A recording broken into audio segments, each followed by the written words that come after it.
অল্পতে কেঁদে দেওয়া মেয়েটাও আজ অনেক বেশি কঠিন হয়ে গিয়েছে।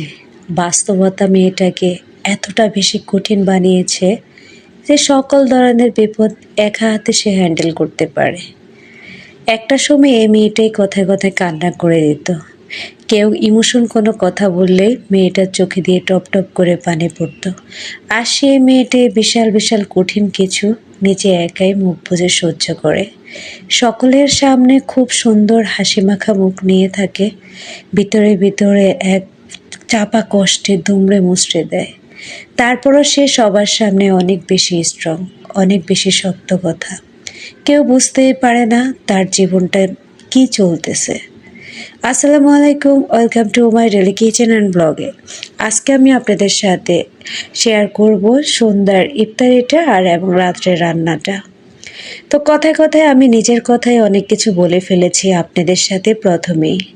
তার আগে বলে নেই কিসের শরবত বানালাম। বাঙ্গির শরবত। বাঙ্গি বাসায় এনেছি, কেউ খাবে না, তাই আমি বাঙ্গিটাকে ভালোভাবে ব্লেন্ডার করে সাথে একটু অরেঞ্জ ট্যাং, পুদিনা পাতা আর চিনি দিয়ে ভালোভাবে ফেটে নিলাম। আর হয়ে গেল খুব সুন্দর মজাদার ট্যাং। একটু ঠান্ডা ঠান্ডা পানি অবশ্যই ছিল, ইচ্ছে করলে আপনারা বরফও দিতে পারেন। তো আজকে আমি আমার জীবনের কিছু কথাই আপনাদের সাথে তুলে ধরেছি।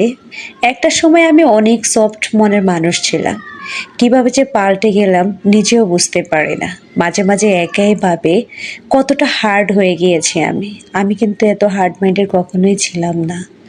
আজকাল নিজে একা হাতে সবকিছু হ্যান্ডেল করে, জানেন, একটা সময় ভাতের মার নিগাড়তে হাতে গরম ফ্যান ফেলে দিতাম। ঘর ঝাড়ু দিতে গেলে কয়েকবার যে ঝাড়ুটার পাতা ভেঙে যেত আর মায়ের হাতে বকা শুনতাম।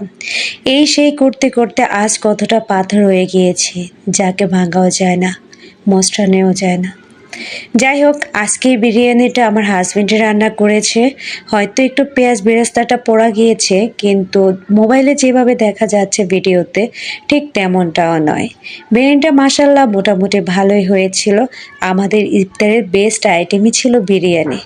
হাজবেন্ড চলে যাবে এখন, সে শেষ টাইমে এত বেশি মায়া দেখাচ্ছে, জানি না চলে গেলে তাকে কিভাবে বলে থাকবো। সে আমাকে একটু কাজও করতে দেয় না, নিজে নিজেই সকল কাজ করার চেষ্টা করে, খুবই কেয়ারিং।